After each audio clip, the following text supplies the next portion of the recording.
വയനാട് മുണ്ടക്കൈ ഉരുൾപൊട്ടൽ ദുരന്തത്തിന്റെ ഇരകൾക്ക് സർക്കാർ പ്രഖ്യാപിച്ച അടിയന്തര ധനസഹായം വൈകുന്നു. അത്യാവശ്യ കാര്യങ്ങൾക്ക് പോലും കയ്യിൽ പണമില്ലെന്നാണ് ദുരിതത്തിൽ എല്ലാം നഷ്ടപ്പെട്ട് ക്യാമ്പിൽ കഴിയുന്നവർ പറയുന്നത്. കുടുംബത്തിലെ 2 പേർക്ക് പ്രതിദിനം 300 രൂപയും ഓരോ കുടുംബത്തിനും 10,000 രൂപയും സർക്കാർ അടിയന്തര സഹായം പ്രഖ്യാപിച്ചിരുന്നു.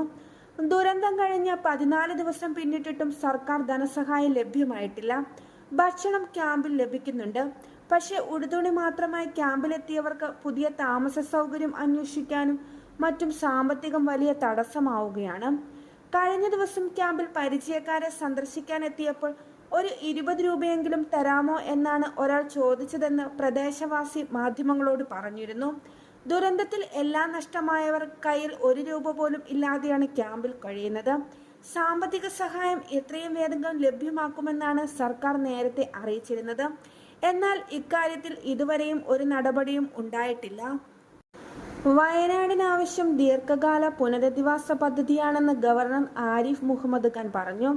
ഇതിനായുള്ള എല്ലാ സഹായങ്ങളും കേന്ദ്ര സർക്കാരിന്റെ ഭാഗത്ത് ഉണ്ടാകുമെന്ന് വിശ്വസിക്കുന്നുവെന്നും ആരിഫ് ഖാൻ കൂട്ടിച്ചേർത്തു.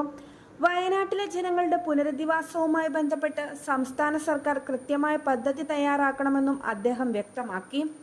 ദുരന്തത്തിൽ ഇരയായവരെ പുനരധിവസിപ്പിക്കുന്നതിനായി ആവശ്യമായ എല്ലാ സഹായവും നൽകാമെന്ന് കേന്ദ്ര സർക്കാർ വ്യക്തമാക്കിയിട്ടുണ്ട്.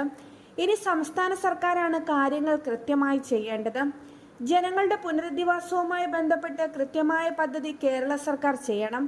ശരിതെറ്റുകൾ വിലയിരുത്തേണ്ട സമയമല്ല ഇപ്പോൾ നമുക്ക് മുന്നിലുള്ളതെന്നും ആരിഫ് മുഹമ്മദ് ഖാൻ പറഞ്ഞു. ഉരുൾപൊട്ടൽ ദുരന്തത്തിൽ എല്ലാം നഷ്ടപ്പെട്ട വയനാടിനായി ദീർഘകാല പുനരധിവാസ പദ്ധതിയാണ് ആവശ്യമായുള്ളത്. ദുരന്തവുമായി ബന്ധപ്പെട്ട കാര്യങ്ങൾ കേന്ദ്ര സംസ്ഥാന സർക്കാരുകൾ ചെയ്തിട്ടുണ്ട്. ദുരന്തഭൂമിയിലെത്തിയ സ്ഥിതിഗതികൾ വിലയിരുത്തിയാണ് പ്രധാനമന്ത്രി മടങ്ങിയത്.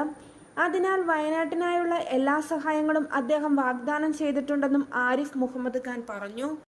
അതേസമയം ദുരിതാശ്വാസ ക്യാമ്പുകളിൽ കഴിയുന്നവർക്ക് നഷ്ടപ്പെട്ട രേഖകൾ വീണ്ടെടുക്കുന്നതിനുള്ള നടപടികൾ ഇന്നും തുടരും. സംസ്ഥാന IT മിഷന്റെ നേതൃത്വത്തിലാണ് രേഖകൾ വീണ്ടെടുക്കാനുള്ള നടപടികൾ പുരോഗമിക്കുന്നത്. പുഞ്ചിരിമട്ടം മുതൽ ചാലിയാർ വരെയുള്ള പ്രദേശങ്ങളിൽ സന്നദ്ധ സംഘടനകളും വിവിധ സേനകളും ചേർന്നുള്ള പരിശോധന തുടരുകയാണ്. ചാലിയാറിൽ ജനകീയ പങ്കാളിത്തത്തോടെയാണ് ഇന്ന് തിരച്ചിൽ നടക്കുന്നത്. ഇരുട്ടുകുത്തി മുതൽ പരപ്പൻപാറ വരെ വനത്തിനുള്ളിൽ 15 പേർ അടങ്ങുന്ന ഗ്രൂപ്പായാണ് തിരച്ചിൽ. അതിനിടെ ആളുകളും ഉരുൾപൊട്ടൽ മേഖലയിൽ സന്ദർശനം നടത്തിയവരും പങ്കുവച്ച ആശങ്കകൾ ഇന്ന് സന്ദർശനം നടത്തുന്ന വിദഗ്ധ സംഘത്തെ അറിയിച്ചതായി മന്ത്രി കെ രാജൻ പറഞ്ഞു. ഇപ്പോൾ വയനാട്ടിൽ പെയ്യുന്ന മഴ ഓഗസ്റ്റ് 12 വരെ ഉണ്ടാകുമെന്ന് നേരത്തെ കാലാവസ്ഥാ വകുപ്പ് അറിയിച്ചിട്ടുള്ളതാണ്.